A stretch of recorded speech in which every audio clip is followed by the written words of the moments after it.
응애마을 심리인사이드 응심사는 여러분을 무조건적으로 지지하기 위한 공간입니다. 응애 여러분의 고민, 힘든 일, 어려운 일을 모두 함께 나누고 싶어요. 기쁜 일도 물론이고요.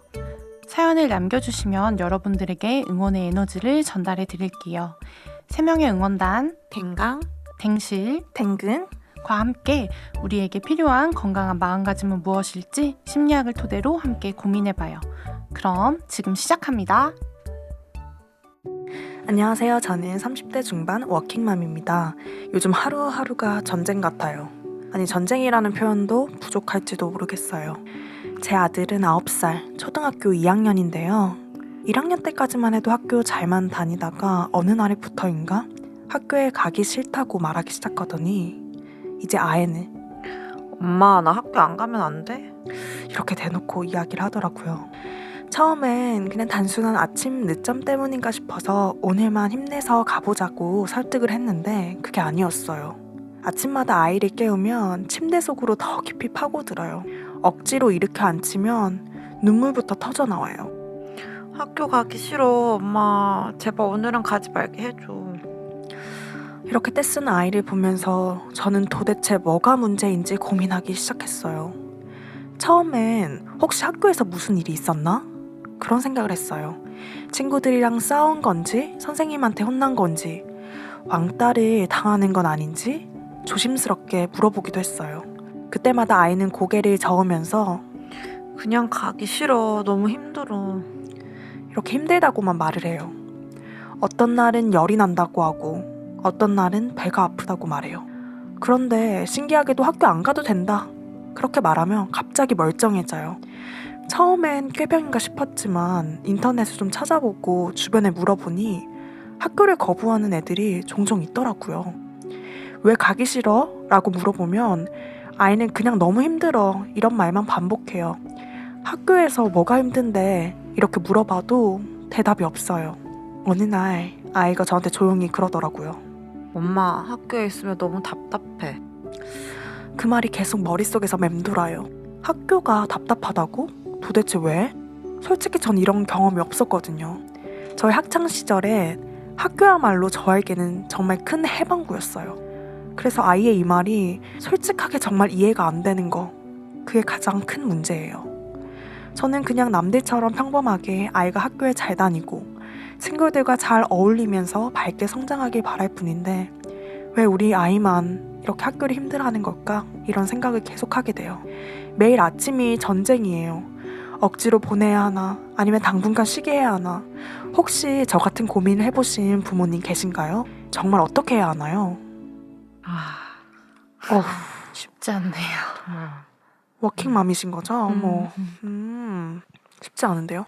일단 참 워킹맘들의 힘듦을 너무 알기 때문에 너무 속상하다. 얼마나 답답하실지 막막하실 것 같고. 그러니까 우리는 우리 혼자 직장 다니도 힘든데 거기에 갑자기 학교 가기 싫다는 애가 있다고 생각해봐. 여기 표현에 전쟁이라고 하셨는데 전쟁 같아 정말. 그게 마음을 대변한 단어인 것 같다는 생각이 들어요. 어떻게 해야 될까? 근데 뭐 사실 정말 솔직하게 말하자면 이 아이가 진짜 어떤 문제가 있고 그걸 해결해야 된다 한다면 이 또한 사실 전문가 도움 필요한 영역일 수는 있기는 한데 근데 이제 우리가 이 사연을 받고 조금 말씀드릴 수 있는 부분을 찾아보자면 어쨌든 좀 아이의 마음에 대해서 대변해서 한번 말씀을 드려보고 싶다는 생각이 드는 게 마지막 분에 이런 말을 살짝 하셨어. 저의 학창시절 학교야말로 해방구였던 터라 아이의 이 말이 솔직히 정말 이해가 안 돼. 그것도 문제라고 하셨는데 이 부분을 조금 얘기를 나눠보고 싶다는 생각이 드네요. 지금 사연 보내주신 응애님은 아이의 마음을 모르겠다라는 게 좀 핵심인 것 같아. 그러니까 학교가 왜?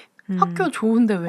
난 너무 좋았는데 이러니까 사실 이해가 안 되면서 더 크게 이게 공감도 안 되고 그러시는 것 같네. 사실은 나 같은 경우에는 학교가 좋았던 사람이기도 하지만 한편으로는 되게 피곤한 공간이라는 생각도 많이 했었거든. 나는 뭔가 관계 갈등 이런 게 옛날부터 불편했던 사람이라 사실 학교를 있다 보면 분명히 갈등이 생길 수밖에 없고 애들하고 뭐 투닥투닥 거리는 것들인데 그런 게 다 되게 필요하게 느껴졌었거든.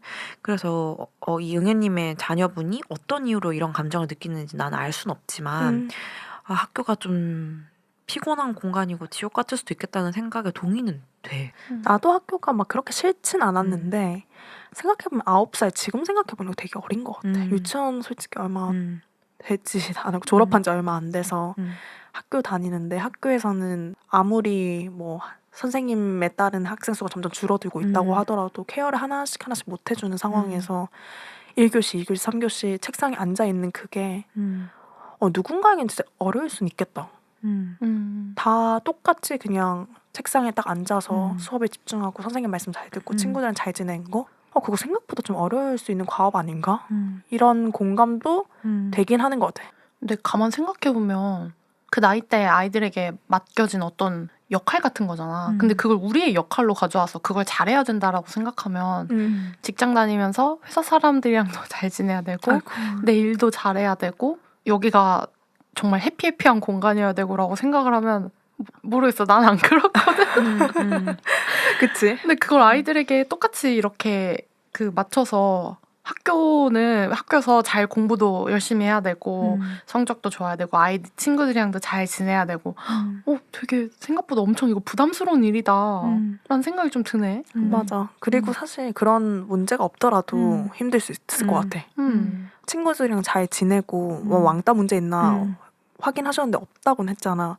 왕따를 꼭 안 당해도 그냥 학교가 싫을 수도 있을 것 같아. 그냥 그 공간이 주는 위압감? 그냥 집에 나서면서 옷 입고 사실 옷 같은 거에 되게 예민한 사람도 많더라고. 맞아. 외출복에.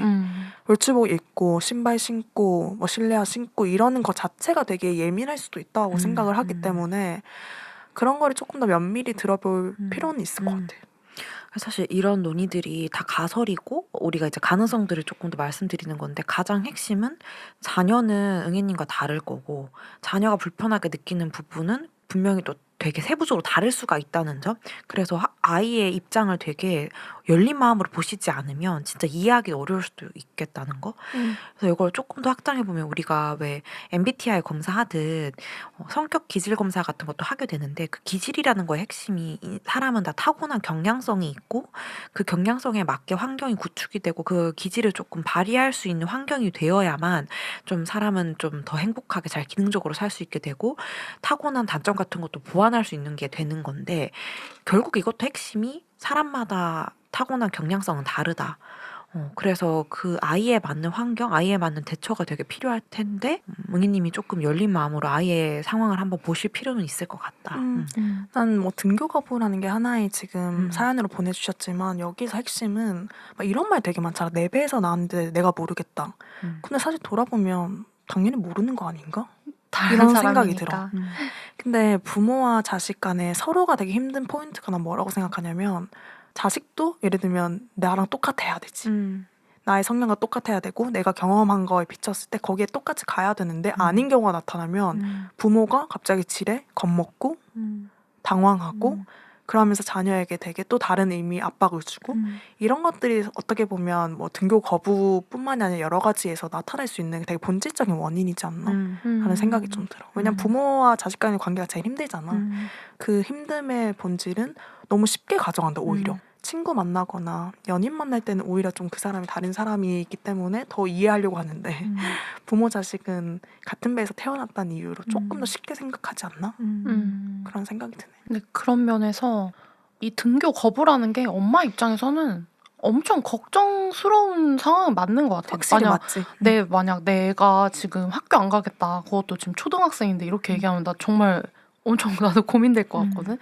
그럼에도 불구하고 이제 감히 이런 말을 드려보자면 등교 거부라는 표면적으로 드러나는 이 행동에 너무 포커스를 맞춰서 아이한테 이렇게 하기보다는 그리고 애가 또 지금 모른다라고 얘기를 하니까 나 학교 왜 가기 싫은지 그냥 답답해 싫어 이렇게만 얘기하고 구체적으로 얘기를 안 하니까 되게 답답하실 것 같긴 한데 나는 근데 아이가 진짜 모를 수도 있다고 생각해.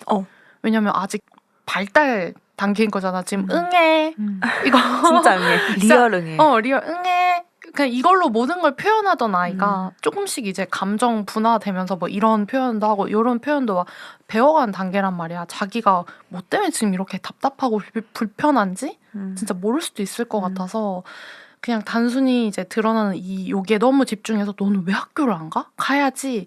뭔가 이렇게 하기보다는 좀 더 평소에 좀 불편하다라고 이전에 이야기했었던 건 없는지 이런 게 조금 더 탐색되면 좋을 것 같다. 그러니까 등교 거부라는 것은 일종의 현상인 거고 그 현상이 일어나는 이유는 되게 다양하기 맞아. 때문에 결국 그거를 파악해야 해결되는 것 같아. 그래서 나는 개인적으로는 학교를 가고 싶어 하지 않아 한다. 이런 상황상 자체는 심각성은 되게 다를 것 같은데 근데 그 이유를 아는 게 더 훨씬 더 중요해 보이고 그 이유는 아이의 기질이나 특성에 따라 되게 다를 수 있다. 근데 뭐 예시만 들어도 분리불안일 수도 있고 기질적인 이유일 수도 있고 트라우마 경험이 미묘하게 있었을 수도 있고 학업 스트레스일 수도 있고 아니면 우울감, 무기력감, 불안 되게 다양할 수 있는데 그걸 결국 찾아내는 게 좀 필요한 부분인 것 같아.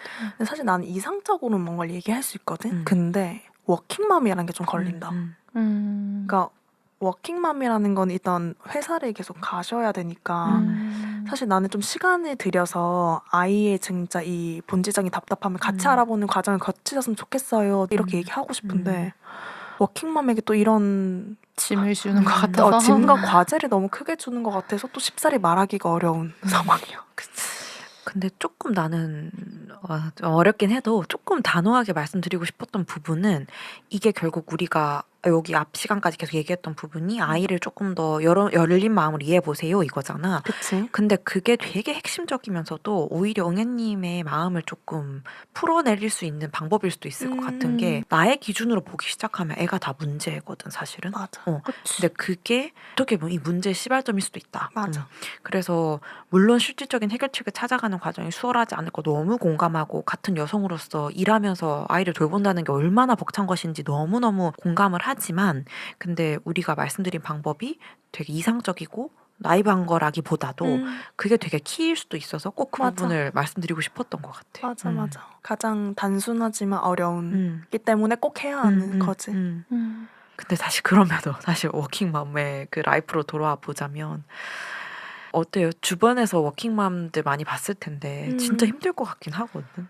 주변에서 이제 조금씩 워킹맘들이 생기고 있는데 워킹 이제 하지 않겠다라고 선언한 사람도 있고 내 커리어를 되게 중요시했는데 정말 어쩔 수 없이 현실적으로 맡길 곳이 없어서 그냥 자기 커리어 단절한 친구도 이미 생겼고 근데 워킹맘에게 또 중요한 거는 주변의 환경이 진짜 중요한 것 같아요. 누가 지지해주고 누가 도와줄 수 있고 근데 그런 환경이 없으면 정말 어쩔 수 없이 일을 그만두는 경우도 너무 많은 것 같아.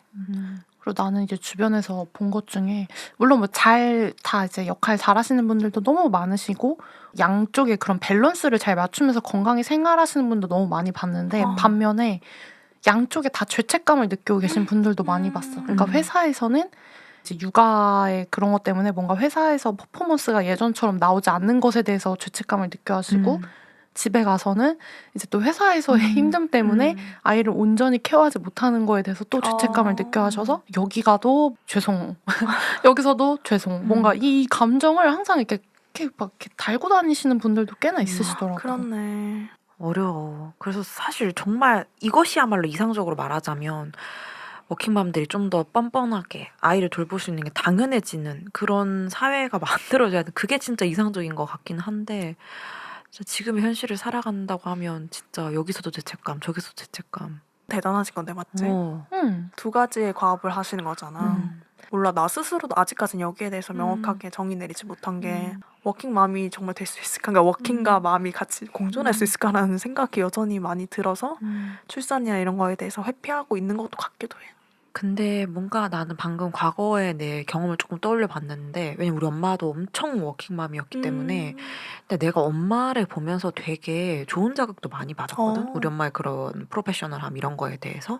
그래서 뭔가 자녀 입장에서 자녀는 엄마가 되게 그런 멋진 삶을 사는 거에도 되게 프라이드를 느끼고 멋있어 한다. 내가 뭔가 힘들고 속상한 상황이 있을 때 엄마가 이렇게 섬세하지 못하다는 인상도 받았던 적이 있었던 것 같아. 근데 내가 바랬던 섬세함이라는 거는 뭐 같이 다 해주고 해결을 이런 게 아니고 내 상태를 이해해주는 게 되게 섬세하다고 느껴졌던 건 것 같거든. 그래서 응애님의 자녀분의 마음을 아직은 나는 잘 모르지만 어쩌면 응애님만의 기준으로 나를 바라보는 그게 답답해서 맞아.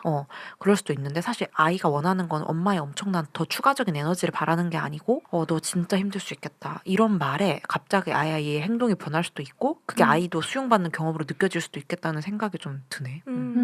워킹맘이기 때문에 물리적인 시간이 좀 주는 건 맞을 수 있지만 아이와의 관계에서 더 중요한 질인 것 같아. 우리도 맞아. 부모님과의 관계를 생각해봤을 때 뭐 양도 양이지만 질인 질적으로. 거잖아. 그치. 부모님이 어떤 태도로 우리를 바라보고 계시고 어떤 지지를 해주시냐. 음. 이게 사실 더 중요하다는 관점에서 음. 지금은 이 응애님이 어머니로서 그러니까 자기 경험으로서의 기준으로 아기 응애 아기?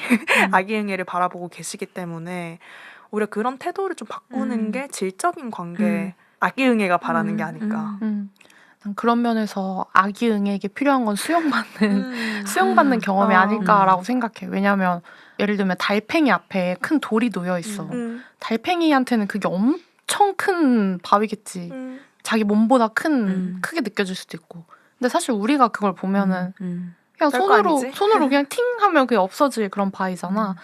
아직 우리 아기 응애에게는 뭐 학교에서 어떤 일이 있었는지 왜 불편해하는지 그것까지 우리가 여기서 알 수 없지만 거기서 느꼈던 어떤 불편함이 엄마가 보기엔 지금 이것 때문에 이런 거야? 이렇게 느낄 수 있지만 그 아이한테는 엄청 큰 산일 수도 있다는 거. 맞아. 그리고 그거를 막 직접 치워줄 필요는 없을 것 같아. 그거를 이해받는 순간 왠지 그 아기 응애가 다시 학교로 갈 수 있는 힘이 생길 것 같다는 왠지 그런 기대가 또 갑자기 또 생긴대. 수용받으면 그걸 안 넘어도 되고 옆으로 슝 피해가도 된다는 그런 융통성이 생기는데 뭔가 이걸 넘어가야 된다고만 자꾸 압박을 느끼면 이렇게 쏙 피해갈 수 있는 것도 진짜 넘어야 될 것 같은 느낌이 들 맞아. 수가 있으니까 오늘 좀 되게 나도 인사이트를 얻은 게 뭔가 우리 응애님한테 말씀드리고 싶은 게 물리적인 시간을 늘리라고 막 압박을 드리는 게 아니고 그냥 허락하신 시간 안에서 좀 다양한 방법을 해보시고 어디 나가세요 뭐 놀러 이런 게 아니라 아이의 마음을 그냥 되게 열린 마음으로 한 번만 들어보시면 좋겠다. 어쩌면 그게 되게 키가 될 수도 있다. 그러면서 나는 또 응애님께서 본인의 과거에 대해서도 반추할 수 있는 시간이 될 것 같아. 과거의 학창 시절이나 과거의 자신의 그걸 생각하면서 또 근데 그게 기준이 안 되는 거지. 그걸 가지고서 뭐 이런 친구도 있었지 하면서 그 친구로 또 애에 대한 이해가 또 늘어날 수도 있는 거잖아. 그런 식의 시간도 좀 가지시면서 아기랑 질적인 대화나 질적인 아까 전에 말했던 수용의 시간을 가지면 되게 학교 거부라는 현상으로 시작했지만 부모와 자식 간의 관계가 굉장히 좀 폭넓어지고 좋아질 수 있을 것 같다라는 계기로 사용했으면 너무 좋겠다. 그런 시간들이 쌓이다 보면 언젠가 이 아기 응애가 조금은 자기 마음을 열어서 그 불편했던 경험들에 대해서 좀 더 표현하게 되는 시간이 오지 않을까 싶어. 맞아, 근데 맞아. 물론 그게 막 어른들이 하는 것처럼 똑똑똑 어머니 저 할 말 있습니다. 이런 표현은 아니겠지. 아마 굉장히 그냥 되게 모호한 말처럼 느껴질 수도 있고 그냥 실은 그때 이런 게 이랬어 라고 얘기할 수도 있고 아니면 되게 짜증과 불편함으로 나올 수도 있지만 나는 근데 그거를 이렇게 마음이 문이 딱 열렸을 때 캐치하셔서 그냥 그거를 같이 좀 다뤄보는 시간이 있었으면 너무 좋겠다. 너무 좋다. 이게 맞는 건지 모르지 학교 거부의 솔루션이 학교를 등교하는 건 아닐 수도 있겠다는 생각도 들어. 그러니까 그런 식으로 조금 진짜 유연하게 열어놓고 아이와 소통했으면 좋겠다라는. 근데 이건 조금 이상적이고 들릴 수도 있지만 하여튼 마음가짐은 그렇게 접근하면 응애님과 아기 응애님 둘 다에게 되게 피한 뭔가 결과가 나오지 않을까 기대하게 되는 것 같아요. 확실한 거는 그 등교 거부가 마일드한 상태는 아니고 되게 심각하게 바라보아야 되는 건 맞는데 그거에 대한 해결책이나 어떤 이 문제를 개선하기 위한 목적이 학교에 가는 거가 되면 안 되는 건 거지. 그거는 확실하고 오히려 그 왜 학교를 가지 않으려고 하는지 등교를 왜 거부하려고 하는지 그거를 깊게 이해하는 게 되게 중요한 문제인 거지. 맞아. 사실 우리가 과거에 부모님과의 관계를 생각했을 때 단순히 예를 들면 어떤 문제를 해결한다고 관계가 좋아지는 건 아니거든. 단순 현상적으로. 솔직히 등교 거부를 해결할 수 있으려면 그냥 아이를 학교에 묶여두면 돼. 솔직히 말하면. 정말로. 학대 아닌가요? 근데 그거는 우리가 생각하는 좋은 그치, 해결책이 그치. 아닌 거잖아. 그렇기 때문에 그 속에 들어있는 관계에서의 수용, 서로 간의 이해, 부모와 자식도 다른 사람이다. 같은 기준으로 보지 말고 이해하려는 시간 충분히 필요하다. 날 배에서 나와도 내 사람이 아니다, 똑같은 사람이 아니다 이런 식의 정말 인식의 변화부터 시작하면 참 좋을 것 같다. 끝으로 정말 구체적인 예를 하나 들어보자면 음. 이 응애분의 자녀분이 친구 사귀기 과정에 어려움이 있을 수도 있어. 근데 친구 사귀기라고 하면 되게 포괄적이고 두루뭉술해 보이는데 예를 들면 처음 말 거는 게 되게 어려울 수 있거든. 근데 이러면 몰라 너무 힘들어 뭐 친구 사귀기 힘들어 이렇게 말하면 너 왜 그래 네 성격이 그냥 좋은데 뭐 하면 되지 이렇게 생각할 게 아니고 정말 더 딥하게 어디가 어려운지를 발견해야 사실 그걸 해결할 수 있는 거거든. 근데 그 아이가 나는 쉬운데 나는 외향적인 사람에서 말 거는 게 쉬운데 그 아이한테는 학교라는 환경 안에서 말을 처음 거는 게 어려울 수 있잖아. 그치. 그러니까 그런 거를 발견하면 정말 그거를 고칠 수 있는 방법에 대해서 같이 딥하게 또 얘기 나누고 방법을 찾고 연습도 해보고 이래야 되는 건데 이게 이렇게 쪼개지 않고 크게 보면 친구 사귀는 게 힘들고 얘는 좀 성격적으로 뭔가 문제가 있는 거 같고 이렇게 봐버리기 시작하면 되게 문제가 이상해 엉뚱하게 가는 건 거지. 그렇네. 특히 초등학교 저학년의 유치원생 같은 경우는 아까 전에 댕실이 말한 것처럼 언어적으로 아직까지 막 자기의 그치. 생각을 뭐 어른도 사실 힘들잖아. 음. 힘들다 보니까 이거를 좀 잘못 오인할 수도 있을 것 같아. 그치. 학교에도 가셔서 한 번은 선생님하고도 좀 얘기를 나눠보고 관찰되는 모습이 어떤지 살펴보고 근데 여기서도 중요한 점은 선생님 말을 막 무조건적으로 믿고 이게 막 잘못 이렇게 하라는 게 아니고 우리 아이와 관련된 정보들을 많이 수집하면서 얘가 진짜 어디 어려움이 있을까를 같이 찾아보는 시간은 좀 필요할 수는 있을 것 같아. 맞아. 응애님의 마음이 너무 이해가 되면서도 그치.